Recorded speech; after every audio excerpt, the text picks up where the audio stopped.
आदाब दोस्तों, मैं हूं यम वाजिद। हमारे मसाइल प्रोग्राम में आज हमारे साथ मौजूद हैं जनाब शमशाद कादरी साहब, जो एमवा के कौमी सदर हैं और साथ ही साथ बुलंद पाए के सहाफ़ी भी माने जाते हैं। शहर हैदराबाद की मुअज़्ज़ज़ शख्सियत कादरी साहब, अस्सलाम वालेकुम। कादरी साहब, जब भी मैं सोचता हूँ कि हुकूमत की जानिब से घर घर सर्वे की बात की गई, राशन कार्ड की बात की गई, तो मुझे एक शेर याद आता है कि कहता है शायर, क्या किसी बात पे क़ायम न रहोगे यारो, क्या किसी बात पे क़ायम न रहोगे यारो, रोज़ बदलोगे हसीनों के बहानों की तरह।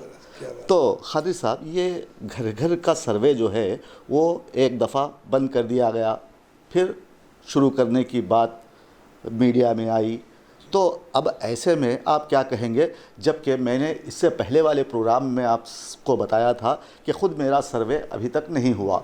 तो ऐसे में मुझ जैसे कई अफराद होंगे, कई लाख अफराद होंगे जिनका सर्वे नहीं हुआ होगा। तो ऐसे में हुकूमत की ज़िम्मेदारी क्या बनती है और इस सर्वे में हुकूमत से कहाँ छूट और कहाँ गफलत हुई है, ये हमारे देखने वालों को बताइए, और जिनका सर्वे नहीं हुआ उनको अब आगे क्या करना है ये भी उन्हें अब बताइएगा। बहुत बहुत शुक्रिया वाजिद साहब।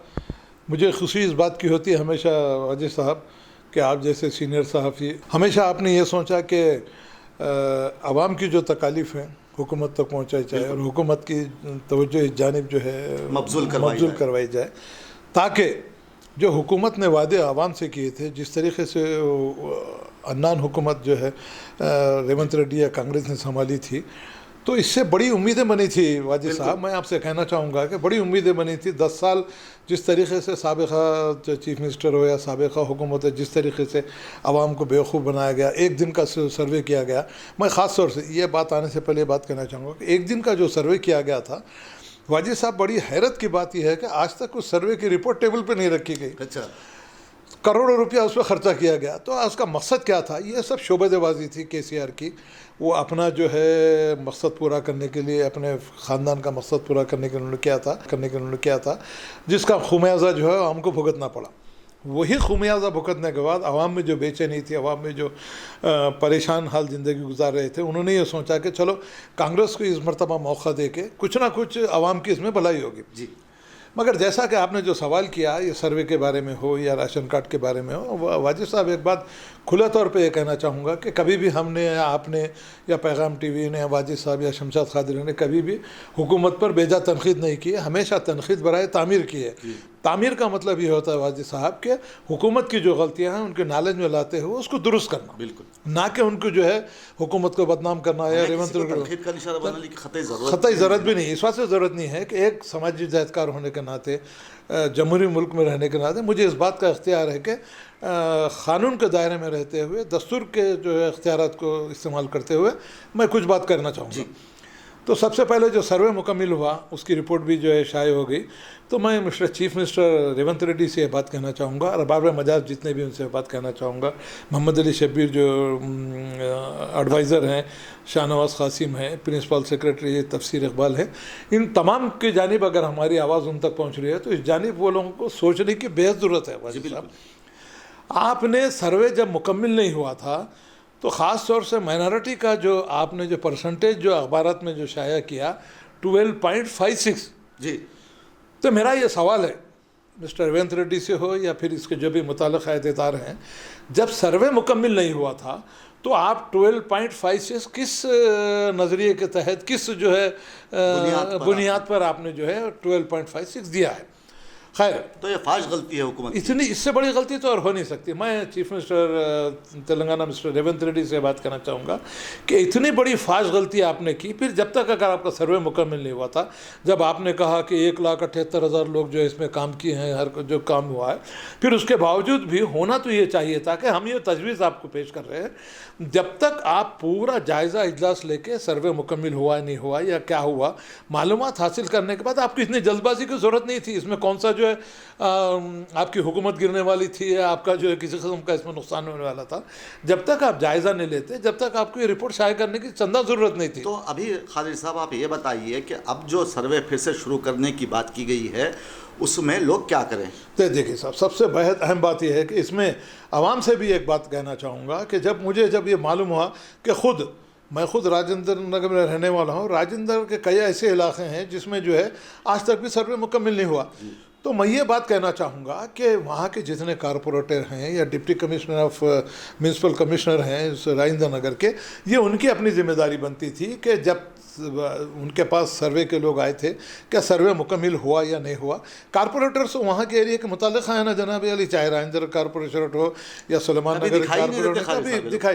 तो मतलब ये है कि अब इन लोगों पे भरोसा करने के बजाय, एमएलएस कारपोरेटर्स पे भरोसा करने के बजाय, मैं आवाम से ख़ास तौर से ये बात कहना चाहूँगा कि अगर वाकई आपका सर्वे नहीं हुआ है तो आप फौरी तौर पर कमिश्नर, डिप्टी कमिश्नर बल्दिया राजेंद्र नगर हो या जिस इलाके में जो है सर्वे मुकम्मल नहीं हुआ है, अब आवाम की भी जिम्मेदारी बनती है। वाजिद साहब, हमेशा होता ही है कोई स्कीम अनाउंस होती है या किसी किस्म का कोई प्रोग्राम शुरू होता है, गवर्नमेंट अपनी जानिब से अनाउंसमेंट कर देती है, जबकि हुकूमत को ये चाहिए कि जब बड़े प्रोग्राम आप जारी करते हैं, शुरू करने का आपका मकसद होता है, तो नूक एंड कॉर्नर पे जो है आप अवेयरनेस प्रोग्राम लगाते हुए आवाम को शौर बेदार करते हुए ये कहना चाहिए कि इन मकसद के लिए ये सर्वे किया जा रहा है। आप यहाँ पर मसला ये पेश आया था कि रहनुमायाना खतूत जारी नहीं किए गए थे, राशन कार्ड का सिलसिला हो या फिर घर घर सर्वे का सिलसिला हो, लोगों को कहा गया था कि लोग हमारे कारिंदे आपके घर पर आएंगे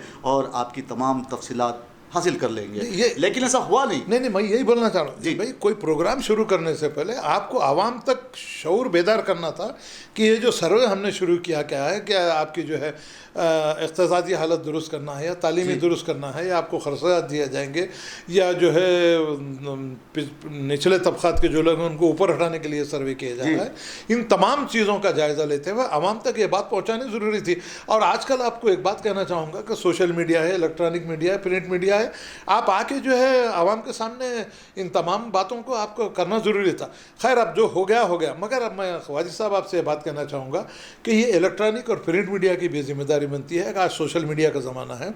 अब ये आवाम की जिम्मेदारी बनती है कि अब आवाम आगे बढ़ते हुए जो मुताल्लिक़ अहदेदार हैं, जिसके जो है मिनिस्टर हैं या फिर डिप्टी कमिश्नर म्यूनसिपल कॉरपोरेशन है या कारपोरेटर्स हैं, उन पर दबाव बनाना बेहद ज़रूरी है कि जब हुकूमत की जानिब से इतना बड़ा सर्वे शुरू किया गया था, फिर ये सर्वे मुकम्मल क्यों नहीं हुआ जी, इसके ज़िम्मेदार कौन है।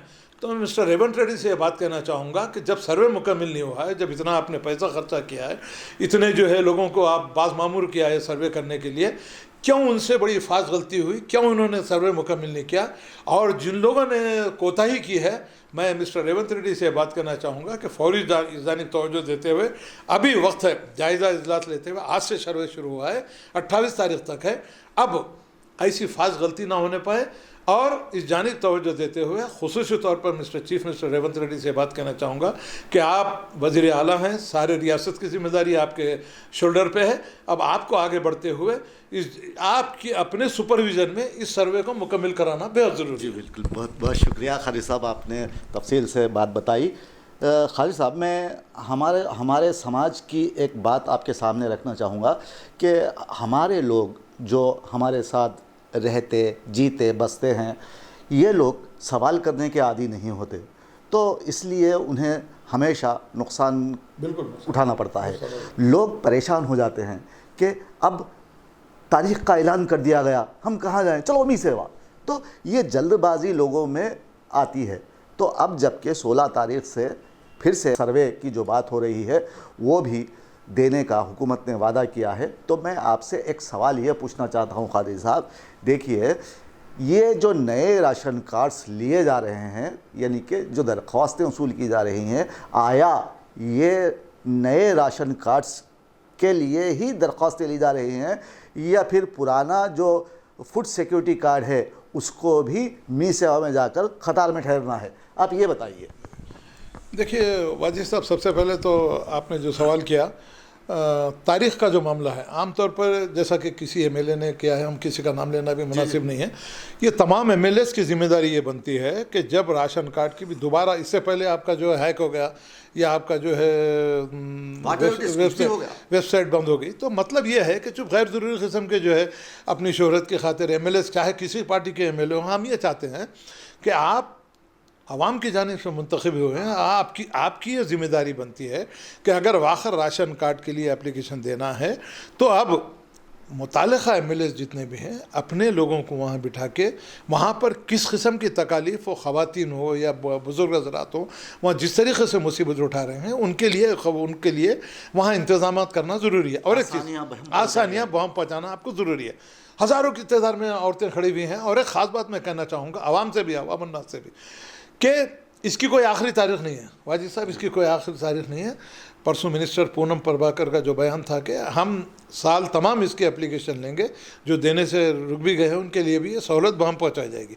तो आवाम को भी हम इस बात के जो है उनसे अपील करना चाहेंगे कि इतना पैनिक बनाने की ज़रूरत नहीं, इतनी हड़ाउड़ी की भी ज़रूरत नहीं है। आप आराम से रहिए। और ख़ास बात, एक बात कहना चाहूँगा वाजिद साहब, ये असल मकसद ये होता है कि मुझे ये समझ में आती है बात, इस तरीके से अनाउंसमेंट करने से जब आवाम का इज़्दिहाम बढ़ जाता है तो आप साहब 2-2 हज़ार रुपये उनसे वसूल किए जा रहे हैं। लोग मज़े लेते हैं, मज़े लेते हैं। अच्छा, मज़े लेते हैं, 2-2 हज़ार रुपये ले जाते हैं। जबकि हुकूमत की जानिब से ये बयान दिया गया कि 50 रुपये और 100 रुपये से ज़्यादा कोई किसी से जो है वसूल ना किए जाएँ। उसके बावजूद भी वहाँ के जो ब्रोकर हैं, दरमियानी अफराद हैं या मी सेवा का मामला है, उनकी चांदी हो रही है। तो मैं chief minister mister Revanth Reddy और जितने भी मुताल्लिक़ा अहदेदार हैं उनसे ये बात मैं कहना चाहूँगा कि फ़ौरी जानिब मी सेवा सेंटर्स का आप मुआयना कीजिए। इस तरीक़े की जो बदअनवानियाँ चल रही हैं, जो दरमियानी अफराद जो भोले भाले अवाम को जो है परेशान करते हुए 2-2 हज़ार रुपये वसूल कर रहे हैं, उनके साथ सख्त से सख्त कानूनी कार्रवाई करते हुए उनको जेल की सलाखों के पीछे जब तक नहीं जाएंगे, अवाम अब तकालीफ से दूर नहीं होंगी। और एक ख़ास बात हो वाजिद साहब, राशन कार्ड का जो मामला आपने कहा, भाई किसी अब जो शादी हो गई, शादी होने के बाद जो अलग हो गई, वो अपने मियाँ के साथ वो जा चुकी हैं, तो अब उनके पास नया राशन कार्ड नहीं है। तो हम ये चाहते हैं हुकूमत से कि जो नए राशन कार्ड के लिए जो एप्लीकेशन दे रहे हैं उनकी एप्लीकेशन लेते हुए उनको जो है नए राशन कार्ड अगर जारी करेंगे तो ठीक है। और पुराने जितने भी राशन कार्ड है उसमें जो नाम डिलीट करने की बात आ रही है वाजिद साहब, तो इसके लिए रहनुमाई बेहद ज़रूरी है।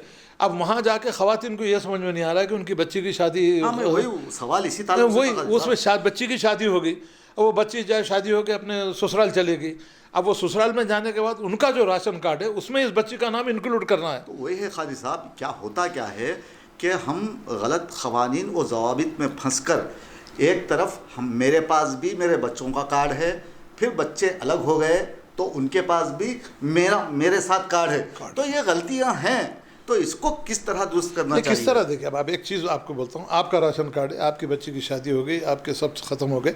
अब इस वक्त जितने भी हम हमारी एप्लीकेशन जो फार्म हम दाखिल करेंगे, एक एग्ज़ाम्पल, वाजिद साहब उनकी मिसेस और उनकी बच्ची चली गई, तो उसमें खुले तौर पर जो है राशन कार्ड जो भी इशू कर रहे हैं, जो अहबाब मज़ार हैं, उनको ये चाहिए कि जो आप किस तरीके से नाम डिलीट करना है। साहब ये सहूलत मुहैया है? कहाँ है साहब, नहीं है ना। इसलिए जो परेशान है, देखिए अब वाजिद साहब के 10 लोग थे जिसमें से 2 बच्चों की शादियाँ होंगी, 8 रह गए हैं। तो अब डिलीट करने की जिम्मेदारी हुकूमत की है कि किस तरीके से डिलीट किया जाए, किस तरीके से उसको उस नाम को हटाते हुए आपको नया राशन कार्ड दिया जाए। फिर काजी साहब, ये जो हुकूमत ने जो असूल बनाए हैं कि नया राशन कार्ड दिया जा रहा है, ये किसे दिया जा रहा है? नए हासिल करने वालों के लिए दिया जा रहा है या फिर जो फूड सिक्योरिटी कार्ड रखते हैं पहले से उन्हें भी दिया जा रहा है, उन्हें भी अप्लाई करने की ज़रूरत है? इसका कुछ ऐलान हुआ है? नहीं, इसका तो कहा है। अब आप देखिए, अंदाज़ा ये है कि नए राशन कार्ड की एप्लीकेशन ली जा रही है, जिसके नाम है उसको डिलीट करा दीजिए, नए नाम उसमें शामिल करा दीजिए। तो इन सब चीज़ों के लिए मैं आपको एक बात कहना चाह रहा हूँ कि मी सेवा सेंटर पे वो जो टाइप करने वाला है या जो ऑनलाइन करने वाला है जी, उसके पास तो जो है इतनी ज़्यादा पब्लिक का इज़्दिहाम है कि वो किसी को जो है सही तरह से समझा नहीं रहता। तो हम हुकूमत से इस बात का मुतालबा करना चाह रहे हैं कि फौरी तौर पर जितने भी मी सेवा सेंटर हैं, आपके जितने भी काम करने वाले हैं, जितने भी आपके ऑफिसर्स हैं, एक ऑफिसर्स को मी सेवा पर डिप्यूट करना बेहद ज़रूरी है। जी।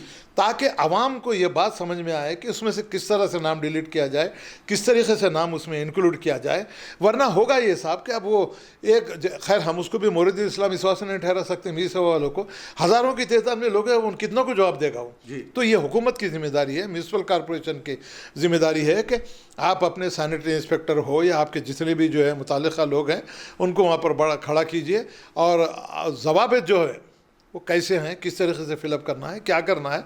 जब तक आवाम के सामने नहीं होगा, अब जो एक खातून जो पढ़ी लिखी नहीं है जाके लाइन में खड़ी है उसको बोल रहे हैं कि आप उसका नाम डिलीट कीजिए, नहीं, उसको कोई रहनुमाई करने वाला नहीं है। अब एमएलए साहब कोई किसी जो कॉन्स्टिट्यूशन के एमएलए हों, हम उससे भी खुसूसी तौर पे हम ये गुजारिश करना चाहेंगे कि ये बहुत अहम चीज़ है, नाम किस तरह से डिलीट किया जाए, किस तरीके से इंक्लूड किया जाए।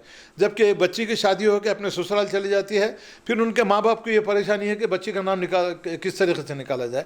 तो इन तमाम चीज़ों को जितने भी आपके ख़वाद और ज़वाबित हैं, वहाँ पर एक ज़िम्मेदार शख्स को आपके ऑफिस के या म्यूनसिपल कॉरपोरेशन को बैठ के उनको किस तरीके से फॉर्म सही तरीके से फिलअप करना है, किस तरीके से कितने पैसे उनको देना है, किस तरीके से अपना फॉर्म दाखिल करना है। जब तक होगा ये वाजिद साहब कि उनको जब कोई किसी किस्म के मालूमात ही नहीं है, अब एप्लीकेशन लिया कि अब उसमें एक जानिब यह क्या है कि आपको किसी चीज़ की ज़रूरत नहीं है, आधार कार्ड और इलेक्ट्रिसिटी बिल लेके चले जाइए जी। उसके बावजूद भी उनको, अब जब ये आपके मिनिस्टर का बयान है, आपको कोई दूसरे दस्तावेज़ात की ज़रूरत नहीं है, आधार कार्ड और आपका इलेक्ट्रिसिटी बिल। अब क्या करें, पहले इलेक्ट्रिसिटी बिल, अब क्या बोले कि कार्ड में जो है किसी किस्म की धंधालियाँ नहीं होना चाहिए, कम से कम 2 महीने का इलेक्ट्रिसिटी बिल होना है। अच्छा, इस महीने का और आने वाले में, ताकि यह महसूस हो सके कि आप उसी मकान में रहते हैं। ठीक है, जब इतनी सी बात थी तो फिर बाकी और तमाम चीज़ों को किस तरह से डिलीट किया जाए, किस तरीके से इंक्लूड किया जाए। अब ये तो सारी जिम्मेदारी अरबाब मजाज पे आती है, सिविल सप्लाईज़ के जितने भी ऑफिसर्स हैं उनके ऊपर आती है।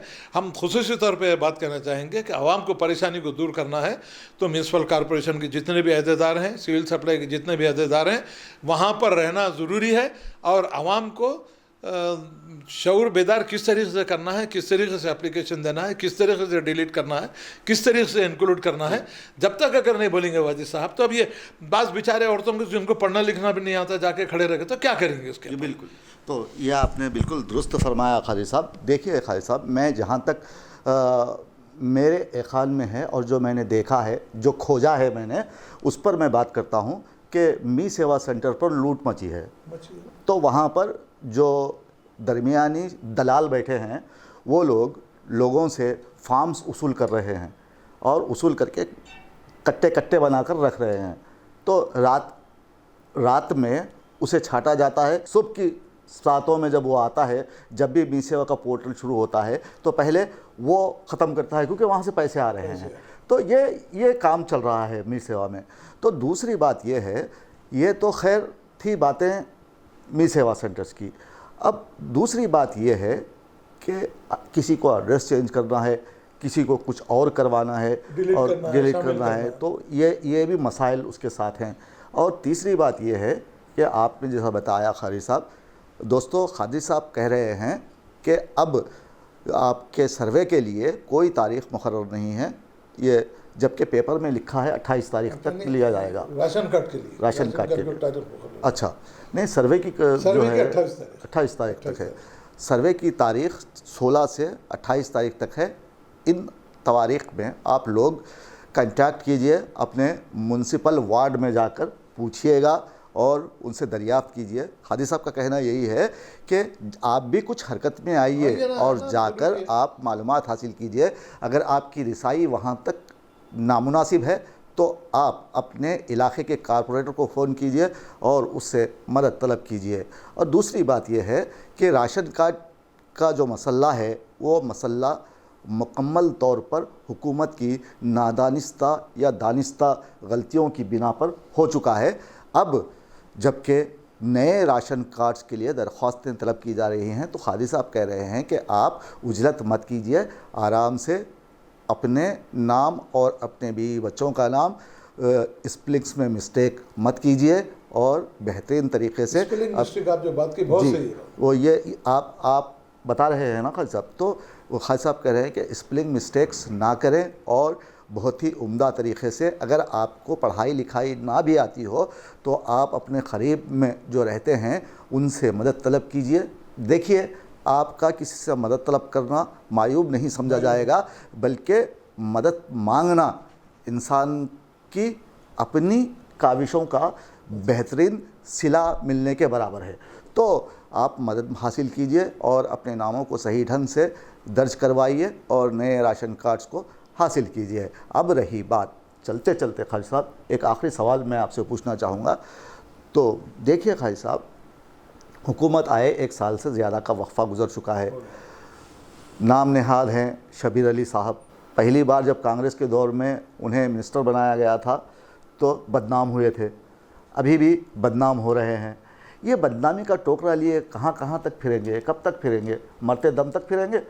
खालिद साहब, आप इन्हें समझाइए कि मुसलमानों के अपने मसाइल हैं, अक़लियतों के अपने मसाइल हैं, इनके मसाइल को हल करना उनकी पहली ज़िम्मेदारी है। एडवाइज़र उनकी पहली ज़िम्मेदारी है। उन्हें होश के नाखून लेने की आप सलाह दीजिए, मशवरा दीजिए।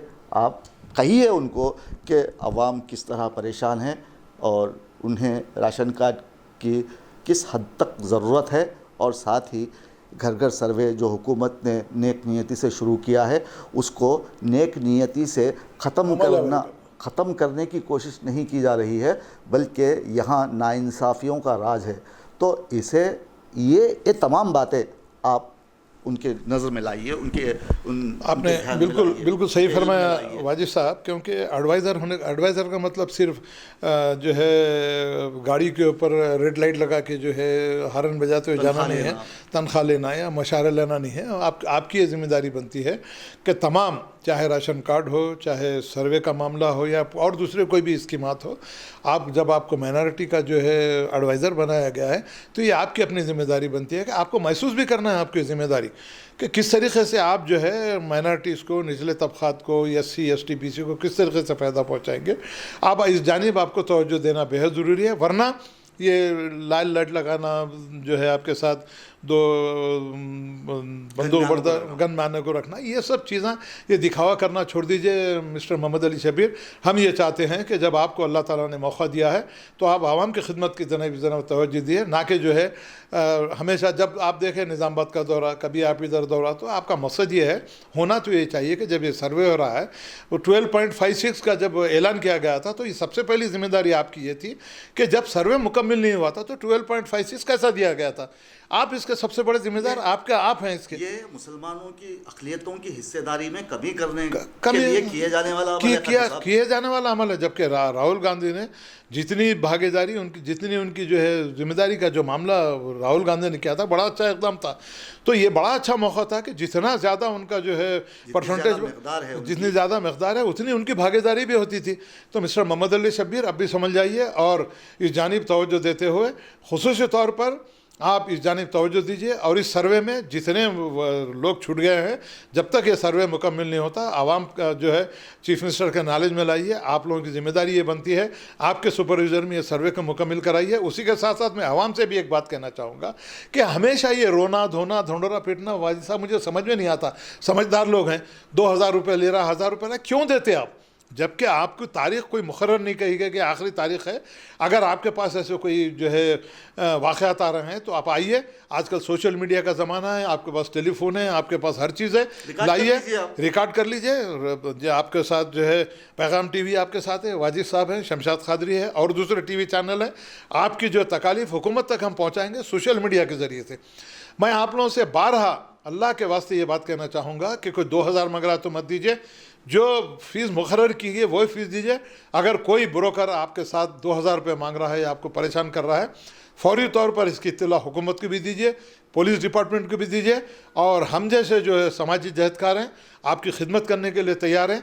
हम तक लाइए बात, हम हुकूमत तक ये बात पहुंचाते हुए ऐसे मुजरिमों को, ऐसे ब्रोकरों को कैफर किरदार तक पहुंचाने की जिम्मेदारी हमारी है। जी बहुत बहुत शुक्रिया खादी साहब। दोस्तों, खादी साहब कह रहे थे कि आप जल्दबाजी ना कीजिए और ना ही आप ब्रोकरों को पालने की कोशिश कीजिएगा, क्योंकि आपकी मासूमियत को ये एजेंट्स या फिर ये दलाल निशाना बनाते हैं और निशाना बनाकर आपसे भारी रकम को ऐंठने की कोशिश करते हैं।